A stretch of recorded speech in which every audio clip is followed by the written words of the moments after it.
Good afternoon, everyone, and welcome to TBR's webinar, The Rise of Enterprise Public Cloud, Insights from TBR's Public Cloud Benchmark. I'm Allison Crawford, and I'll be your host for today's webinar. The public cloud market matured in 2014. Vendors launched industry-specific business units and products. Vanilla cloud infrastructure vendors upped the ante with highly secure and sophisticated solutions and large enterprise customer wins. And vendors continued the ongoing battle for platform domination. TBR predicts that in 2015, a number of industry-specific applications will launch, infrastructure as a service will consolidate, and there will be developer-focused investments in the public cloud market. Over the next 40 minutes, Senior Analyst Jillian Mirandi will walk you through additional details of what's happening in the public cloud market. But before I pass this over to Jill, there are a few housekeeping items I'd like to cover with you. First, as many of you know, we record all of our sessions and post them on our YouTube site, TBRI channel. We encourage you to visit this channel to watch this presentation or any of the others that we've posted. Second, we want to hear your thoughts and opinions on all the materials we're presenting. Please send your questions or comments to the Q&A or chat function. Jill will address them at the end of the presentation. Or if you'd like to set up a client inquiry for private discussion, please reach out to either one of us during the presentation and we will set up that private conversation for you. Third, we're sending out the slides to everyone registered for today's webcast within 24 hours of the conclusion of the webinar. You can also find the slides as well as thought leadership pieces, webinar decks, and commentaries on our SlideShare page at www.slideshare.net/TBR_market_insight. And we will share all these social media links to you again at the end of the presentation. Now let me introduce Jillian Mirandi, Senior Analyst in our cloud practice. Jill analyzes vendor, partner, and developer ecosystems, go-to-market strategies, resource management, financial investment strategies, and geographic strategies of the cloud market, and is the lead author on several TBR syndicated reports and benchmarks, working with numerous large and small clients on custom projects and consulting. Jillian's analytical commentary has been quoted by sources such as the Wall Street Journal, the Washington Post, CIO Magazine, CRN, CNN Money, and GigaOM. And with that, let me hand the presentation over to Jill. Thank you, Allison. Thank you all for joining us this afternoon. So I wanted to start the webinar off with a view of the as-a-service cloud market. So this graph depicts both public cloud in blue and third-party delivered private cloud. TBR, these are two of the four cloud segments we cover. We also look at cloud components and cloud-related professional services. But I wanted to kind of give you a picture of just how dominant the public cloud is at this point, but how the private cloud is growing quickly as well, a lot smaller, and also do a hybrid integration flavor. So the public cloud market, it's large and it's growing. I predict that it'll be the largest segment in comparison to private cloud in coming years, but that the growth will kind of go up and down. So I think in 2014, 15, 16, private cloud is really where a lot of growth is. It's a stepping stone for large enterprises testing out the cloud. It's a gateway to public cloud. And it also makes sense for smaller companies who, maybe a small doctor's office who wants to use a cloud, they don't have the overhead or the IT staff to really make sure it's compliant. So if they buy a pre-certified private cloud, that would be a use case for them. So there's no shortage of use cases. I just believe that the public cloud will begin to be the dominant cloud again in a few years once it's more secure, there's more compliances, and I think one of the biggest barriers now is the noisy neighbors. So once software developers kind of code to avoid any downtime, I think public cloud will continue to dominate the as-a-service cloud market. Now, there's an overall huge opportunity for public cloud vendors in the hybrid space. So to become a piece of a hybrid cloud, or more likely, a piece of the hybrid IT landscape. We estimate that the hybrid cloud integration piece created $7 billion in 2014, and this will continue to grow in coming years. Last year, we really started to look at the hybrid cloud in terms of how our customers integrating and how our vendors integrating, and that'll be a big piece of this webinar. This year, we're starting to look even more broadly, so not just at cloud-to-cloud integrations, but also cloud-to-cloud and cloud-to-on-premise integrations. So that market, that $7 billion, when you look at overall integration, is quite a bit larger. Now, this graph shows the three segments underneath public cloud. So public cloud SaaS, PaaS, and infrastructure as a service.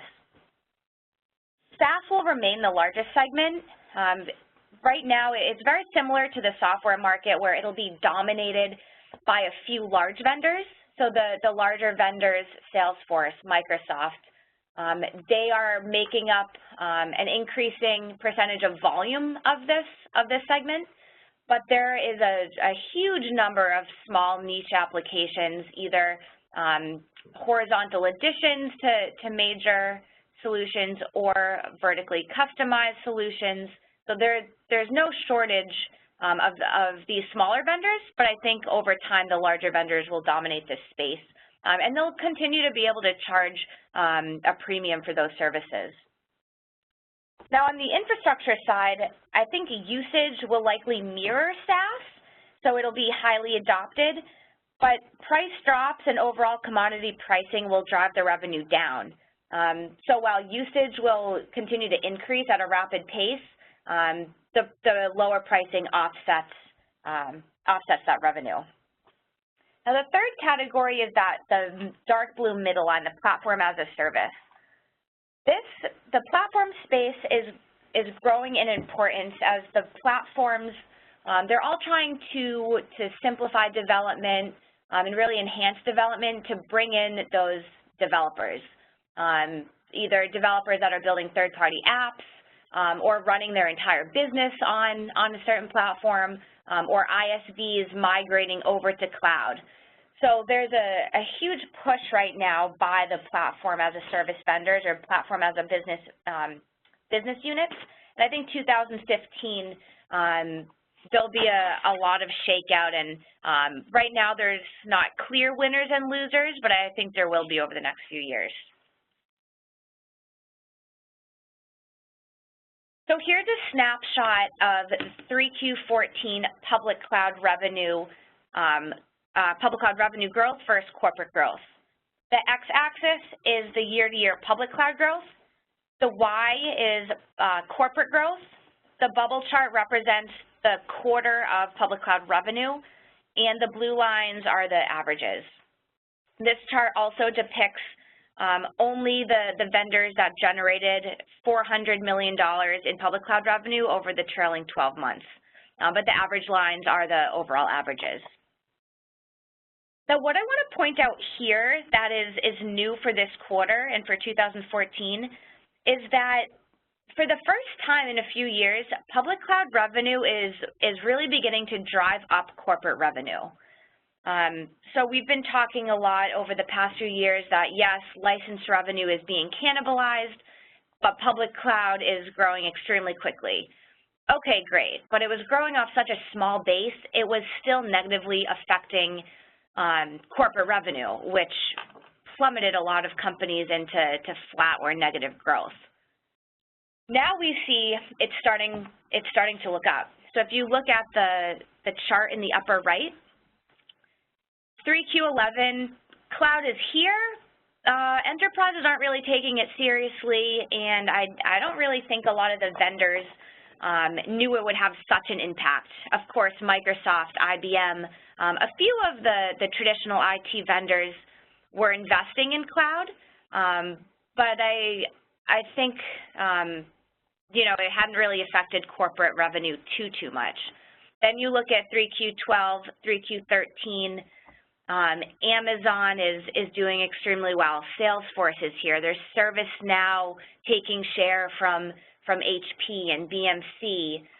There's Workday taking share from SAP and Oracle. This is really where the market, both in terms of the vendors and customers, realize this is real, this is happening, we need to get going. You see corporate revenue in those 2 quarters, for those 2 years, 3% and 2%, so more in line with GDP. Then in 3Q14, you see it jump up again. And this, I think, is really driven by a lot of vendors more on the software side now, but will be followed by the hardware vendors. So vendors, incumbent IT vendors on the software side, such as Microsoft, SAP, and Oracle. I'd say in that order, Microsoft was the first, followed by SAP and then Oracle. Their public cloud revenue is absolutely having a positive effect on corporate revenue. Microsoft is doing a great job converting Office customers to O365. They have a lot of the .NET developers now on Azure. SAP acquired quite a few large SaaS companies, so they now have a business unit around those companies and are executing against their strategies. I think Oracle is doing the same. So you can see with those companies, they're starting to grow again, and it also is important to note that software and SaaS is a lot more similar than hardware and infrastructure as a service. So it's been a bit easier for these software companies to transition their sales teams and their partners to grow these businesses. And you can also charge more of a premium, whereas infrastructure as a service, it's more of a transactional sale. And that shows up if you look at the vendors on the bottom left. These are more hardware-centric vendors, so you have IBM, HP, and Fujitsu. And these vendors, they're doing a fabulous job in cloud overall. They just have such large legacy hardware-centric businesses that the smaller transactional sales, they're still not really making up for the dropping of licenses. Now, we think the shift from on-premise hardware to cloud, it's still negatively affecting the top line, but again, it will in a few years follow the software vendors and begin to, or for vendors who invest in, and I'm not saying it's easy, it's a very hard process, but for vendors who come out of that process, they'll start seeing positive corporate growth similar to the software vendors. And the last thing I wanted to point out in regards to change over time is how price cuts are affecting AWS. So if you look at Amazon here, this is 3Q11. It's growing around 60%. Cloud is starting to become an enterprise. The enterprise are becoming curious. Vendors are a little bit slow. You look at 3Q12, 60% growth, so still doing very well. 2013, cloud was the hot topic. A lot of people were getting it. Amazon grew around 100%. And then this quarter, that should say 40%, not 4. But the Amazon, it dropped down to 40%. Now, that is still excellent above average growth. But the usage continues to grow exponentially, but the revenue is not continuing to grow exponentially or even, at that around 60%. And that's due to the price drops. So all of these vendors over the last few years have changed very rapidly, and there's just a lot of factors that go into this, and especially in terms of the SaaS versus infrastructure. So now that we've talked a little bit about the overall market, I wanted to jump into a few overall trends we're seeing in the segments. The back half of 2014 saw a lot of partnerships, integrations, and the addition of analytics. So a lot of these vendors are expanding horizontally. Now, we've seen it earlier in 2014, industry-focused expansion was huge. I think it will continue to be a huge investment in 2015. However, it was just interesting that in the last 2 quarters or so, horizontal investments and partnerships really trumped the vertical investments. And I think this has a lot to do with the customer. So the customer is at the heart of all of these vendor strategies and are driving competitors to work closely together, driving them to integrate their own portfolios and add and deepen their capabilities. So add security, add more management. These are all more horizontal capabilities. Salesforce and Workday, among others, are adding cloud-based analytics applications to, again, expand horizontally, increase a share of wallet, and really increase appeal to business users who are, the LOBs are purchasing Salesforce and Workday, so why not have the LOBs purchase these more business-focused analytics applications. On the PaaS side, early-to-market vendors such as Google, Salesforce, and Microsoft, they're leading right now based on their application development, their management simplification, and in my opinion, it has a lot to do with their large developer and application ecosystems.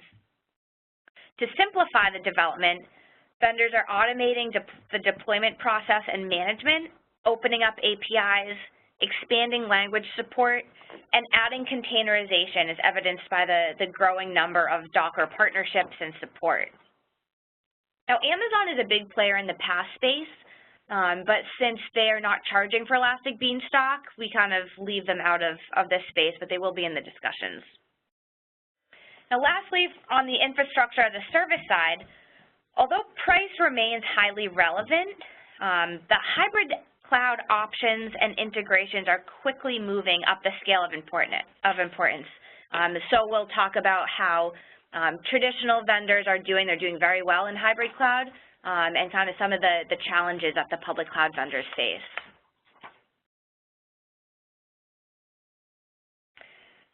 On this slide, we'll go a little bit deeper into the horizontal development through R&D, partnerships, integrations, and acquisitions. So the two leading vendors, Salesforce and Microsoft. Microsoft's ability to win in the SaaS segment really rides on Office 365. To do this, Microsoft is forming partnerships with competitors despite risking cannibalization of its other assets. So Microsoft and Salesforce expanded their partnership in October to include Salesforce One for Windows, Salesforce for Office, and further integrations between Salesforce and Power BI for Office 365 and Excel. Again, on the horizontal and integration front, Microsoft also launched a productivity bundle including Dynamics CRM, O365, and Power BI. And what this bundle does is it's Microsoft's way of trying to offset its new partnership with Salesforce. So what they're doing is again, it goes back to the customer and customer choice. They're giving customers the option to purchase Salesforce and have it easily integrate with Microsoft. But now that they're bundling Dynamics into their own Office package, they're offering O365 customers to upgrade to the new bundle for a lot cheaper than it would be for them to get Salesforce and connect it to O365. So while they're giving people the choice, they are still, of course, trying to offset that cannibalization by giving discounts. Now, similar to Microsoft, Salesforce is doing all these things with their competitor, and they're also combining core applications with their social and mobile tools to provide a more holistic customer engagement suite. In August, they launched Salesforce Communities, which formalizes the Chatter plus Communities function. This new product, it allows the end users to communicate internally with each other, with their customers, and or with their partners over public or private portals. So again, it all comes back to that integrated platform. It improves communication, it allows visibility, improves collaboration, and for Salesforce, it gives them an opportunity to cross-sell yet another application into its huge customer base. So these two companies are well ahead of the pack in terms of public cloud SaaS revenue and are now working on expanding partnerships to give customers choice and expand the reach into more areas and LOBs as well as to insulate themselves within those customers. So it's a lot harder to displace someone if, you know, you're reaching the entire customer base with communities, or you're reaching everyone with a productivity suite, or CRM plus marketing. It just that the more reach you have inside a customer, the harder you're going to be to get rid of. Now on another horizontal front, there's analytics. So Salesforce and Workday, again, among other vendors, are launching or have said they would launch a standalone application or analytics application. For these SaaS vendors, they sell into LOB. So it makes sense for them to now sell SaaS-based analytics to add value to their current solutions. But it also gives them another standalone, completely different offering to sell into net new customers. My opinion is that Salesforce, they had been catching some flack in the market for not having analytics. So I think this is a good first step for them.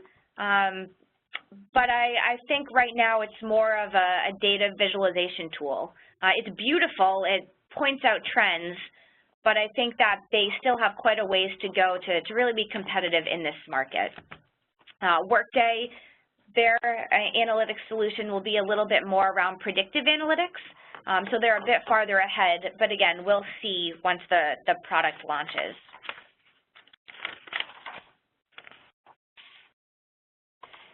Lastly, on horizontal expansion, there's acquisitions. So in the quarter, the most significant acquisitions were SAP's acquisition of Concur and HP's acquisition of Eucalyptus.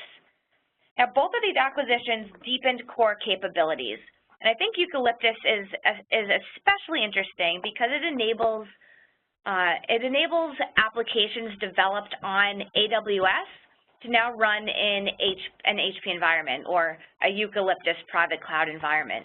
Now, this is huge for HP, where I think companies like HP and Dell will really be best set up to be arms dealers. We'll talk about this a little bit later in the hybrid infrastructure section, but this is perfect for HP to still control the relationship, but also to incorporate other vendors like it has done so well over the past few years, or over its history. In general, what's interesting about 2014 is that the acquisitions happened at a much slower pace and were a lot smaller than in 2013 and 2014. In those two past years, there was huge SaaS and infrastructure roll-ups. So you had SAP and Oracle acquiring a lot of SaaS companies. You had the Terramark acquisition. CenturyLink acquired Stavis, the OpSource was acquired. So you have a lot of these data center and infrastructure providers being rolled up, as well as SaaS providers being rolled up. I think 2014, vendors were really figuring out how these new companies fit into their portfolio, how to manage them. They had to ramp up sales and marketing.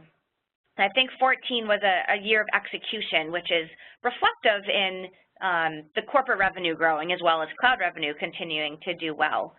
Now in 2015, I think we'll likely see more bigger acquisitions. I think it will be for LOB expansion, so maybe a management company, an IT management company, or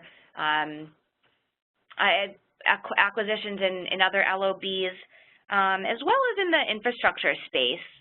There are a couple companies out there in infrastructure, potentially Joyent, GoGrid.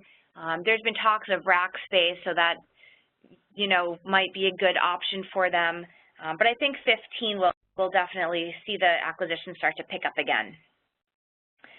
Lastly, although the quarter we're talking about, 3Q14 and really the end of 2014 in general, focused on horizontal expansion, I think the industry-specific expansion is very much on the rise, and we'll see acquisitions next year or major partnerships with the companies that are based off of perhaps Salesforce CRM, but for specific industries. So I think both horizontal and vertical will be prevalent in coming years.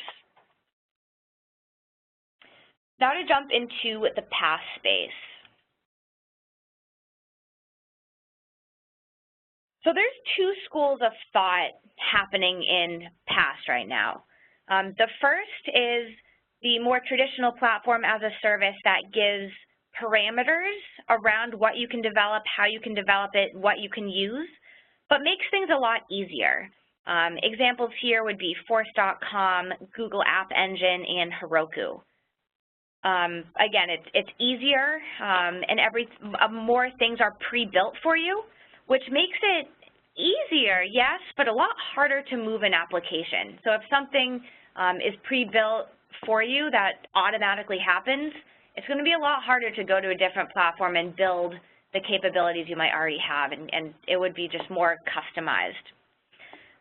It's more expensive to work this way, so platform vendors that offer a monthly subscription, you don't pay for what you use. So you might be at the bottom of the pack of usage, you might be at the top of the pack, and you're still paying that same fee, or, well, there's different levels. And another thing to think about in this first school of thought is the customer base and the portfolio. So Force.com is in a pretty unique position in that a lot of the developers that migrate or that are attracted to that platform, they're looking to add on to the CRM, to customize a CRM or add to the CRM, and they're also looking to sell into that huge customer base who already uses Salesforce, who's already familiar and hopefully happy with cloud. So it's almost a third school of thought with them. And then, so there's one, more traditional PaaS, easier, more pre-built, more expensive. Then on the other side, and this is where lines get very, very blurry with infrastructure as a service and PaaS, are companies who offer the building blocks. So this would be like an Amazon Web Services, Google Compute Engine, and an Azure. For these companies, there's very little, if any, parameters. So you're free to do what you want, how you want it, with what language you want, but it's not at all for the citizen developer. So it'll be cheaper for you. You'll have to start everything from scratch, so it's a bit more customized, but there are no limitations.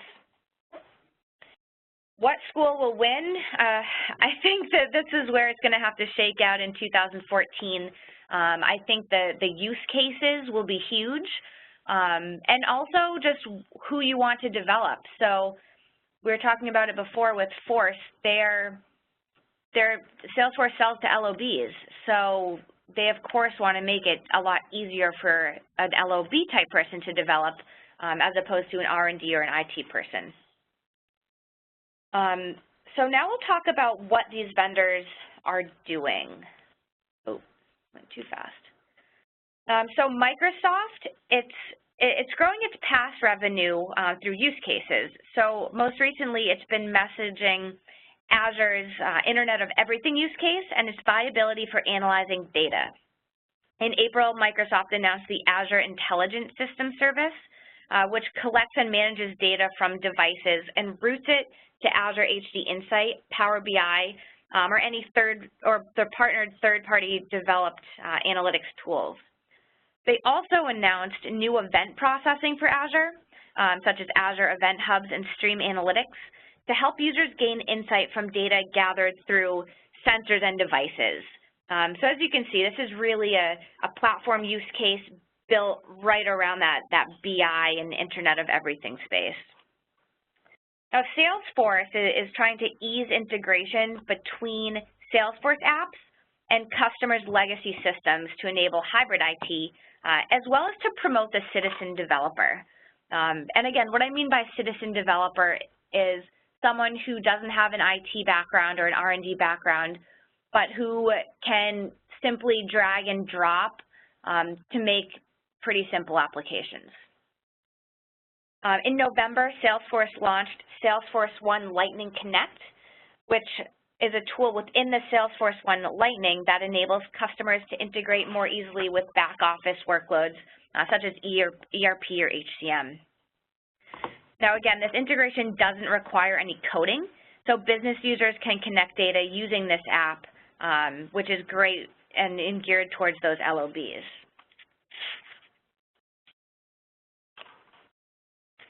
Now the last segment is infrastructure as a service. So you can see from the graph here that AWS really dominates this space and will continue to dominate the infrastructure as a service market in coming years. However, I wanted to bring up the hybrid cloud here, which is potentially a real challenge for AWS. Now, today, again, Amazon is in the public cloud infrastructure as a service market. They'll continue to do well. I don't want you to think otherwise. But the hybrid cloud market is really dominated by the more traditional vendors, so IBM, Microsoft, and HP. In our most recent hybrid cloud study, it really was these three vendors at the top of every graph. So they're doing extremely well, which has to do a lot with that they're multi-line legacy vendors that they don't only offer public and private cloud infrastructure among platform and software, but they're also embedded in customers' overall IT environments with their own legacy hardware and software. And lastly, they have professional services arms or partners in Microsoft's case that will consult and integrate clouds. So it's a little bit, they're seeing success in this space because not only from what I just mentioned, but also they're able to pre-connect their clouds. For example, IBM has public cloud, private cloud, managed cloud, so they can integrate these together and sell them to you as a package as opposed to selling you pieces or selling you pieces from different vendors and you having to figure out how to connect them. So for the more pure play public cloud vendors such as an Amazon or Google, getting into the hybrid conversations, it's critical, but it's beginning to prove pretty challenging for them on the infrastructure side. So to combat these multi-line vendors, Amazon, Google, they're partnering with network providers, SIs, and the multi-lines themselves, such as Dell, to ease connectivity and more easily enter the conversation where they may have missed out on before. So Amazon's partnership with AT&T enables customers to leverage AWS, but also the security and performance of AT&T's NetBond VPN. So customers can connect the AWS cloud to other clouds or on-prem data centers over this private connection. And similarly, AWS, Microsoft, and Google have partnered with Verizon in Verizon's FCI program to, again, connect their clouds with other clouds and on-premise data centers. Now, Dell, I think, is early to market with its partner group with other infrastructure vendors. So Amazon's in there, Microsoft, Google, among a number of other infrastructure vendors. And Dell has positioned itself as the cloud broker here. So Dell doesn't really want to compete in the public cloud space. I think that's a good idea for the company. But where they can do really well is in their professional services can broker the different clouds, manage the customer relationship, and help the customers integrate these different clouds. I think HP, it would be great for HP to do something similar. So to work with these cloud vendors, you don't want to compete with Amazon on price. You don't want to compete on Google with price or the quickness that they release services. But where they aren't really playing in hybrid IT, you know, you get the Dells and the HPs have the seat at the table right now. And going back to customer choice, of course, sure, we can offer you HP Cloud for this maybe more sensitive workload, but you can run this on Amazon, you can do your development on Google, give them the choice of what workloads to put on which clouds, and keep that customer, keep yourself as the main contact with that customer. So that wraps up our 3Q webinar, and now the floor is open for questions. Great. So we have a couple questions in queue, so if anyone has any additional questions, please do send them through now. The first one is, on the infrastructure side, are you seeing geographic differences in terms of vendor adoption?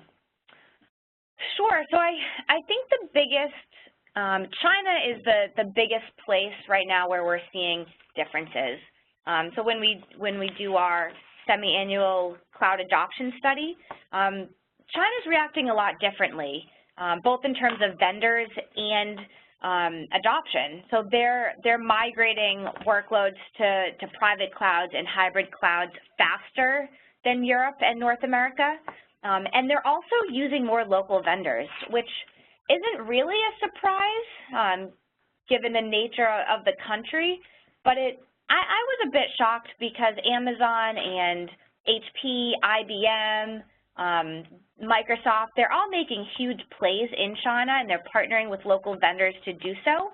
But Alibaba just came out on top, Tencent China, Hi China, all of these local in-country vendors are doing quite well. And Alibaba is now making a play to expand globally.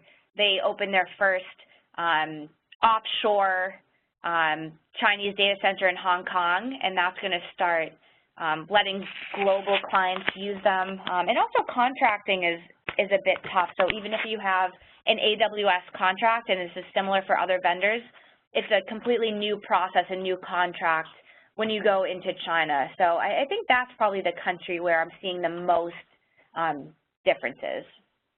Okay. I'm sure there's some interesting questions around security from that standpoint as well. We could probably pull our security analyst on that. The next question we have, again, do you have any vendors that stick out as doing well in hybrid IT that are not legacy IT vendors? So the vendor that is doing, the vendor that comes to mind is Google Apps. So where their infrastructure is still pretty new, so we didn't really see that come up. Google Apps is one of the higher ranking hybrid cloud vendors from the public cloud side. And I think that's for two reasons. One, productivity is one of the earlier workloads people move to cloud. So it's the same with O365. It's kind of a standalone suite that won't bring the company down if something does happen. And I also think it has a lot to do with familiarity. So a lot of people have Gmail, have used Google Docs. It's a lot easier to move to something you know and to integrate that in than it would be for something you weren't too familiar with. Okay, so we had another question come in. Where do you see containers fitting into infrastructure as a service player strategy going forward? There has been a lot of activity in this space recently. There has been quite a lot of activity here, and it's mostly due to Docker. So the thing about containers is they've been around for 15, 20 years. A lot of vendors have been using them internally. So if you use Gmail, you're actually using containers. You just don't really know it. What Docker is doing is it's built up an open source community around containerization, which is huge, and it also has done a lot for the management. So I think that I don't think it's going away, but it's also not new. It's just another investment to make it easier to develop and deploy distributed applications. I think it's more of a thing, if you don't support it, that's a strike against you. I think everyone will begin supporting it and productizing containers on their own, similar to what IBM, Amazon, and Google have already done. Okay, the next one we have is, how are data privacy issues impacting cloud in Europe? I think the most material impact we're seeing is data center build out. Companies, Salesforce has partnered with, forget the name, but a data center a German data center company. Amazon has opened a data center in Germany. I think we'll see a lot more of that, as a lot of customers and regulations will require data to be kept in country. So that's huge for colo vendors like Equinix, an investment for a lot of the cloud players for sure, but not one that I think will harm them. So I think the UK, France, and Germany will be the first 3 countries that will see a lot of these investments, followed by the Nordics. We'll also likely see, I think it brings a huge opportunity for local security vendors, local professional services vendors to build businesses around cloud that will know their country-specific rules and regulations. So they'll be able to pre-populate content. And I know SAP has been doing this. They're pre-populating even applications, say it's an HR application with certain rules that they know apply to the countries.